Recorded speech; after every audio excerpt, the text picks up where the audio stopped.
today I'm going to be doing a little bit of a review. Not really, but we're going to be going over what I read in January, which isn't a lot. It's only like 6 books, and I don't even have 2 of them. Not 6 books, it's 5, and I don't even have 2 of them. This was not the highest reading month I had because I didn't start off strong. Now I've been like reading a book almost like every day. I've been reading a book in almost 3 days because I've been reading it in between my classes at school. So I haven't had time to just sit down and read anymore because since the winter break is over and I am at school for about 8 hours a day. So I only have time to read in between that. So I mainly read almost like 2 hours a day, which isn't enough to finish a book of the sizes that I read. I read around 300, so I need at least 3 hours to finish the book. So at least I finish a book around 2 to 3 days, which isn't bad, but it's a little bit frustrating because I want to read a lot of books this year and can't. But we're going to get into the books that I read this January, starting off 2023. And we're starting off strong, but I didn't read a lot, but I did read enough comfortable amount where I am proud and satisfied with what I read.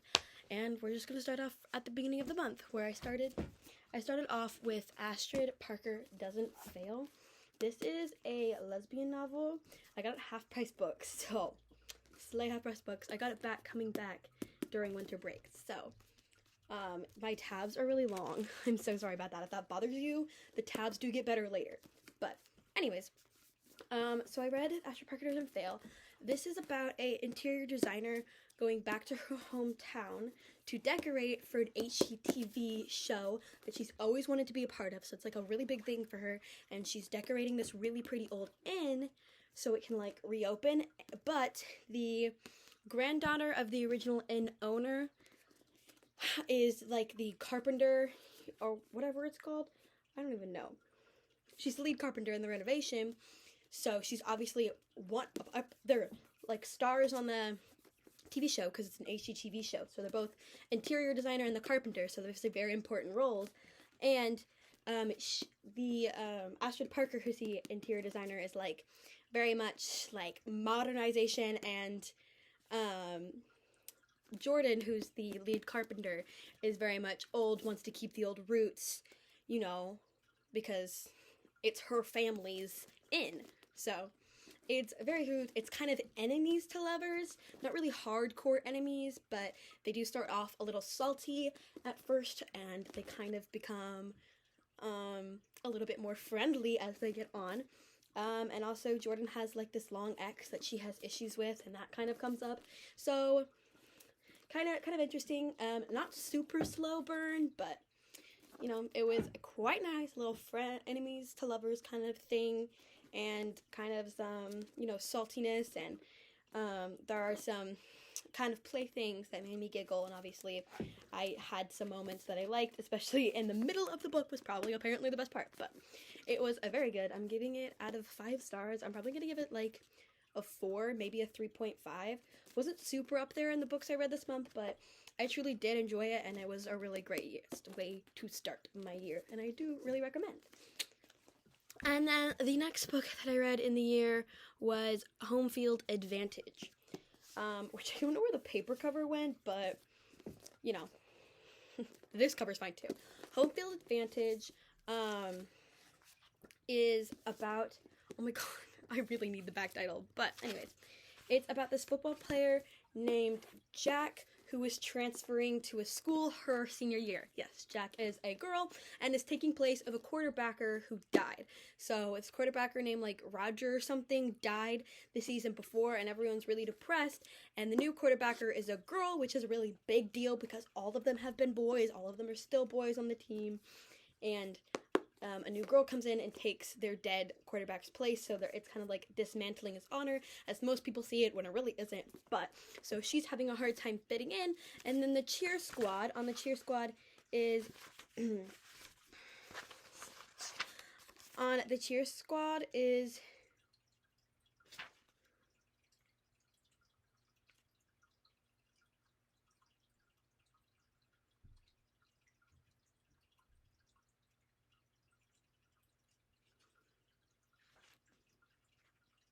find her name.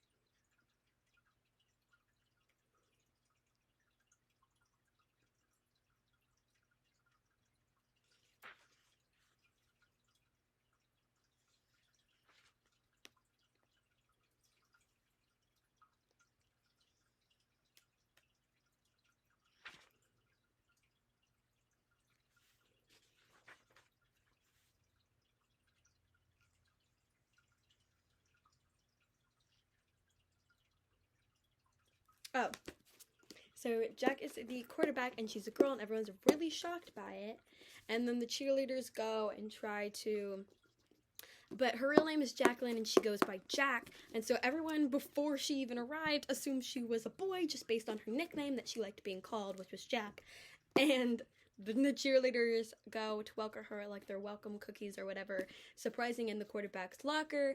And they find out it's a girl, and none of them are happy except a girl named Amber, who really seems to not be bothered by it at all, understands why other people are bothered by it, but personally herself, she didn't like the old quarterback, who is now dead, wasn't a big fan of him. She's in a fake relationship with a guy who's also gay, and it has some twist, and the characters you read at the beginning seem like different characters. Like, they give details and a story to the side characters, which I really did love, because some characters at the beginning that I read gave me a different vibe than the characters that they were and that they ended at the beginning, which I really did enjoy. So there was, like, either development and really good side story and really good, like, not really good vagueness. Like, didn't directly tell you what the situation was until you were, like, halfway through the book. Not like a murder mystery kind of thing, because it wasn't, like, the plot of the story, but it's, like, side notes that you don't entirely know until you read through, and it was good. I did like how she had to, like, please her friends because none of them liked them, but she was, like, falling in love with them, and in love with her, and it was good. It was really, really good. I did kind of like the whole cheerleader football trope with a spin, since they're lesbians, and nobody knew she was a lesbian. Nobody knew that the cheerleader was a lesbian, and whatever. I did really enjoy it. I did enjoy it almost as much as Ashford Parker Doesn't Fail. I don't know if I liked it more or less. It's really, really hard to tell, because they were both, like, really good, especially for lesbian novels. You know, I obviously enjoy them a lot, but I'm also going to stay a 4.5 stars for Home Field Advantage. The next book I read was It Ends With Us, which I have a copy of, guys. And let me tell you, I don't have the copy now. I gave it to my friend so she could read, but I'm going to tell you, I've never tabbed a book so much. That book was insanely tabbed. It's, like, astronomical how much I tabbed it. There's, like, some pages have 3 tabs on them, just one page, not like 3 pages, 3 tabs total of this page, like, just 3 tabs straight down a page. So it was obviously a very good book. I don't know, I think it's a little bit overhyped, but it definitely was good enough to be hyped. I do recommend everyone reading it, and I really wish I had the copy to hold with me, but I feel like everybody knows It Ends With Us, and everybody should. It is a credible book. Do I think it's a little bit overhyped? Always. Some things are always overhyped, even if they are super duper good, but this one is a little bit overhyped, but it is really incredible. So I'm not too mad that it's overhyped, but it is really good. It's about a girl named Lily, who is now moving to Boston because she wants to start her own flower shop. But at the beginning of the book, it doesn't start off telling you all of that. I loved the first chapter. The first chapter was a chapter I'd never seen before when reading books. It kind of did blow my mind and really set a perspective of how the book was. And I didn't tab the first line, but my immediate thought was, I need to get my tabs out, because I knew I was going to tab the crap out of this book. And I did. I used 2 packs of tabs. 2 packs, which means I used 6 different colors to tab this book. It was crazy. I didn't have time to write any annotations in it. I kind of flew through this book because it was really good. But Lily's trying to start her own flower shop, and you learn about her past and her past boy, and you learn about her present boy, and kind of her past and her present start kind of combining in a good and definitely bad ways. Past boy meets future boy, and Atlas and Ryle, and Lily is such a good thinker. Like, her thoughts in her head really make you think. I love the thoughts in her head. I love how she sees things. I love how she thinks. I love, I really do love that character. I could probably say that I would love to be friends with Lily. I also love the side characters. They have storylines. I love when the side characters' storylines, not over too powering, but definitely enough so that you can also love the characters as much as you love the main ones, which is one of my favorite things. And Colleen Hoover is obviously a very good writer, so it was very well written. It's quite incredible. And it just really follows along of how Lily moves to Boston and how Lily discovers herself, and she starts discovering how she feels about her mother. Like in the beginning, you can kind of see resentment to her mother or not excitement to be around her mother. And at the beginning of the book, her father dies, and you realize that Lily didn't loved him as a father but hated him as a person.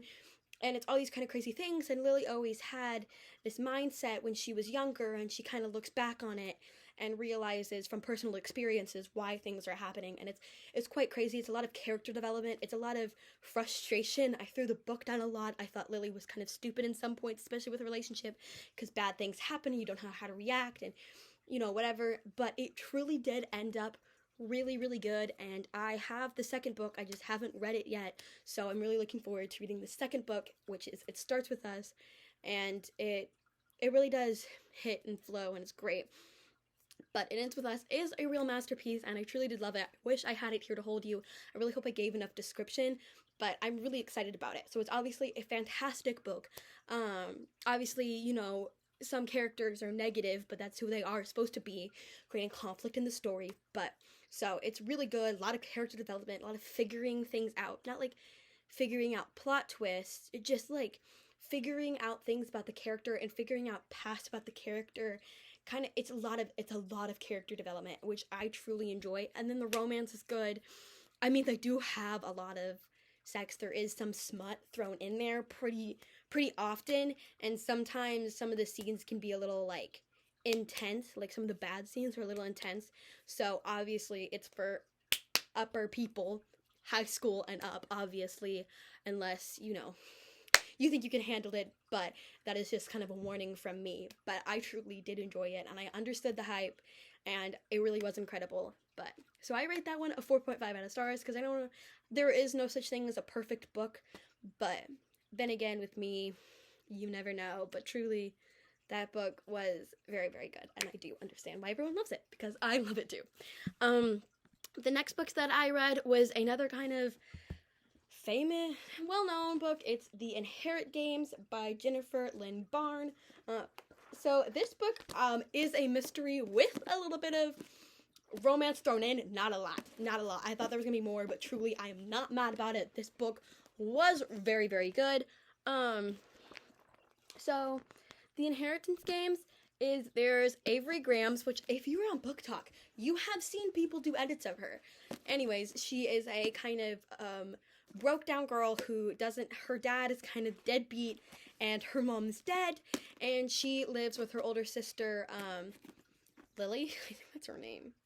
She lives with her older sister, and they live, all the way across the world from wherever this place is. I kind of forget.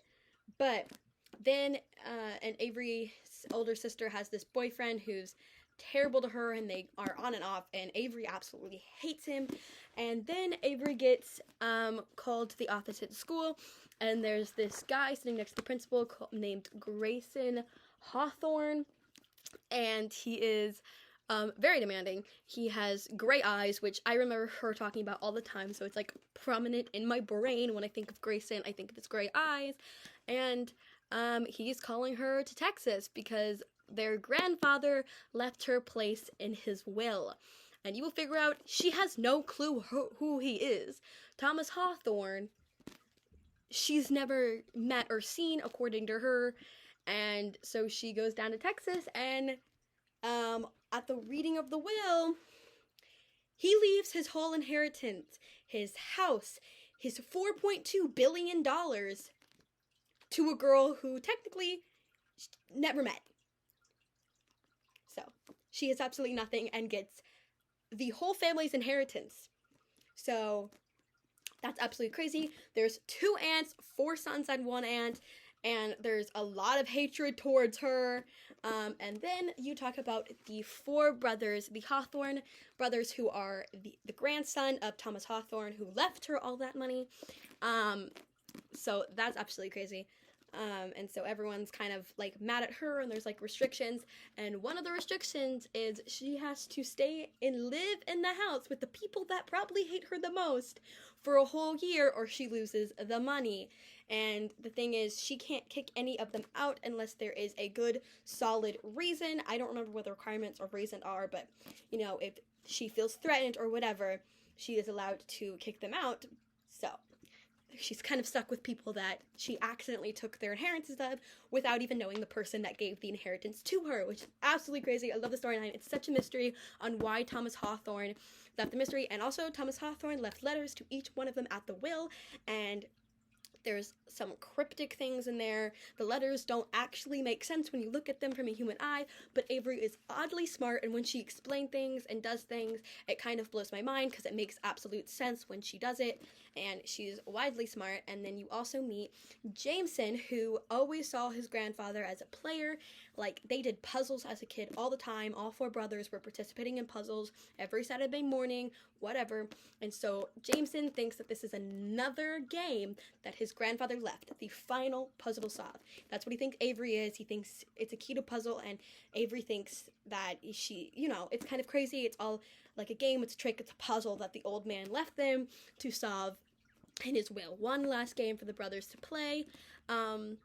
The oldest brother doesn't want any money, and the youngest brother is the sweetest little thing who obviously wants to win but doesn't want to win hard enough to take it from anybody. Grayson is suspicious, thinking that Avery is a con woman who tricked their grandfather into giving her all the money, and Jameson thinks she's a puzzle or a piece or a player to the last game that their father left them. And it's a whole journey, it's a whole development, there's twists, there's turns, and at the end of the book you're wondering if you actually solved the mystery or if you just got more confused, which is why I rented the other one from the library. I really wish I bought them. I didn't know how much I was going to enjoy them, but I have to return this. I was keeping it for this video, but I have to return this, which really makes me sad because you guys know how I love to hold the books that I'm absolutely adoring at the moment. But I do have to return this, but they are quite incredible, and I loved it so much that I wanted to spend $11 buying a book I already read. So if that doesn't high praise it, I don't know what will, but truly a really good mystery book. I'm not a big mystery reader. I'm very much a teen reader. I'm very much a kind of a, I need a little bit of romance in it kind of reader, if you could not see by my choices. But didn't have a super amount of romance and had some twists and turns and really some things from Avery that made me love her character. You know, truly, thank you. It was a really good, it wasn't like a murder mystery book. It was just a really good mystery, why are things why they are. And the end might shock you, it might not, but truly, I did like this book. I give it a 4 out of 5 stars. I think very highly of it, and I'm very excited to read the second one. And then the last book I read this month, I don't have either, which makes me angry, but I finished it today, and I was so obsessed with it, I explained the whole thing to my girlfriend, and I had to give her the book so she could read my annotations, because I needed somebody to get at least 10% of the level I was on about how this book blew my mind. It is now my independent reading book for my English essay. So obviously it left an imprint on me. It truly was incredible. It was A Lesson in Vengeance by Victoria Lee, I think her name is. And A Lesson in Vengeance, it's truly an incredible murder mystery book. And I'm not the biggest fan of murder mystery books. Again, I didn't even know it was a murder mystery book, but truly blew my mind, was incredible, and really was a murder and really was a complete mystery. You discover things throughout the book, which obviously every reader loves and hates at the same time, which makes it the best part and truly crucial when reading a book. But this book did it in so many ways, and there were so many things to discover that you didn't know you wanted to discover. And it truly, like, I'm thinking about it right now, and it's blowing my mind all over again. It truly does set you off your scale. It's amazing. So at the beginning of the book, we meet a girl named Felicity Morrow, who has to redo her senior year because she was pulled out early because her ex-girlfriend fell off a cliff. Now, something to know about Felicity Morrow is because she believes that the Dalloway Five, she lives in the Dalloway house at this prep school. It's the house that's a little bit off the campus, and only 5 girls can live there at a time. You have to, send in a you have to send in a form. Everybody wants to live there, and she lives there. And the only reason she wanted to was because the Dalloway Five, which were 5 witches known as witches, 300 years ago that were murdered in weird fashion ways, which is why everyone thinks they were witches. One was like hung, one was slit by the throat, one was buried alive, one was hung. Like they died in almost physically mundane, impossible ways. Like, it couldn't have been mundane, which is why everyone assumed they were witches, and they were witchcraft about 300 years ago, and they lived on that area where the Dalloway house now stands. And so Felicity Murrow, her first year, was obsessed with them. She was in a coven kind of thing. They didn't actually do any like really big thing, but she was into seances, and she had a girlfriend named Alex who died. And at first, it's kind of hard to figure out how she died because Felicity is kind of blocking off the memories. Felicity really has good interpretation of words. The way she phrases things, the way she thinks things, the way she discovers things is truly, it's a really incredible way of writing. The author did an amazing job. She really wrote Felicity's mind in a way that kind of blew your mind, and kind of wrote it in a way that was hard to discover and untangle, which made it more fun discovering and having everything just straighten out. And you were discovering things in almost every chapter, which truly was incredible. But the more you discover things, the more things there were that were happening that needed to be discovered, which truly was amazing. It was always keeping me intact. I really did love it. It's obviously a lesbian novel, but it's like, if you love the dark academia and the prep school kind of trope and the queer romance, it's great. It truly is a masterpiece of combining so many tropes together to make this beautiful kind of queer, mystery, psycho kind of thing. It truly is great. And then Felicity meets Elise, who is a new transfer. She's 18 and doing her senior year for the first time, and she is a novelist. She wrote one book and is quite well known for it, but not super well known, and she came here to finish another book based on the Dalloway Five, which were the 5 witches that obviously Felicity got quite in a lot of trouble for because she kind of went crazy, imagining or completely believing that magic was real, and which is why some things in her life has happened, and also why at the beginning of the year she has to change her thesis away from the Dalloway Five because magic is a little bit dangerous for her. She kind of latches onto the darkness and lets it consume her, which is a way she phrases it, which I think is completely incredible. Anyways, and so Elise is there writing a book about the Dalloway Five and needs to do research, and Felicity just can't seem to refuse Elias or the fact to having something to do with the Dalloway Five. She kind of feels attached to them at their roots, especially since she's living where they once stood, even 300 years ago. And Elise's goal is to recreate all of the 5 witches' death and to prove to Felicity that they're completely mundane, that magic isn't real, that she has to be rationalized. And Elise kind of helps Felicity get out of her head of the murder, and it truly does have amazing twists. It blows it. I'm stuttering. It blows my mind. I can't put it into words how great it was. I love a lesbian novel, but this was just kind of an out of this world novel. It is the favorite book I read this month. It has won the monthly award, with The Inheritance Game very closely second, because they're mysteries, but The Inheritance Game has to keep going, so I don't know how I'm really going to feel about the ending mystery yet. But the A Lesson in Vengeance did finish, and the mystery blew my mind more than The Inheritance Game did, and it's lesbian, so it gets a little bit more points on my end for that. So it won Book of the Month, and it truly, truly is incredible. If you want a dark academia mystery that will kind of blow your mind and put you in your headspace, where you're kind of understanding how getting over death and grieving and how you want to understand the mind of a psycho, and kind of how grief and not being able to let yourself know it wasn't your fault kind of deals with people. It is a fantastic book. It touches so many topics. It touches so many topics in such a beautiful way that it truly is very incredible and a very well-written book. And if you want a little spoiler of what I've read this month, you can follow me on Goodreads, because I do keep up with that.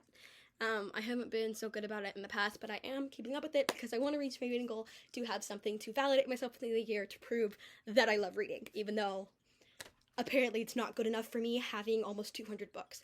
Not 200, almost 300. I have a lot. But these books were truly incredible, and I really want to show you A Lesson in Vengeance, because even the cover is beautiful. It's such a beautiful book, beautifully written, beautiful storyline, just all around. It truly was reaching everything it wanted to reach and more. Thinking about it now, certain things blow my mind still, how discoveries work and everything. It was really incredible, and I'm trying not to spoil it to you guys because it blows my mind and I just want to tell everybody about it. But truly, do read it so I have someone to talk to that is at the same mind blown level as I am. Because trust me, you could be mind blown as me or more. You know, I never know how many people are going to be mind blown, but I know it'll blow your mind. I know that it'll be great. It truly is a great murder mystery, and, you know, some people might see it coming, but there's certain things that you don't see coming, or even if you did see them coming, the way they are and the way they're orchestrated, it still kind of leaves you very phased and very kind of in your head, and again, blown away. But truly was a beautifully orchestrated book. I really, really did like it. Thank you, Victoria Lee, for creating a masterpiece for me to rave about for the next 10 minutes. But thank you. Those were the books I read in January. Truly did really like January. And it's February 1st. So I'm going to start by reading either this one, The Second of It Ends With Us. I have so many books I want to finish this month. So hopefully I'll read more this month than I did last month. I don't know, at six books at least. If I could read more, I would love it. I want to do 60 books this year, but if I could get to 100, I would be out of this world, and I would be completely happy with how this year ended, with not one negative thing to say about it. So 60 is my goal, but 100 is back here in my head, just trying to be reached. So we'll see how I do at the end of the year. And this month, I feel a little bit pity seeing how people are reading 12 books this month. But then again, when I compare myself to a lot of other kids that read, I'm kind of in an even scale, even happy place. But we'll see you next month, and I really hope you enjoyed it. Go read all of these books. I really think they're all incredible and worth reading every single page. And obviously, the book of the month is the book I would recommend to absolutely everyone. If you don't read it, I'm going to be a little bit mad that I've been raving about it for the past 10 minutes, and you're not even debating it. But go read A Lesson in Vengeance and all of these other ones that I read this month. Don't really have any bad ones this month, so obviously they're all worth reading. But thank you, and I will see you again next month, or maybe even sooner. Bye!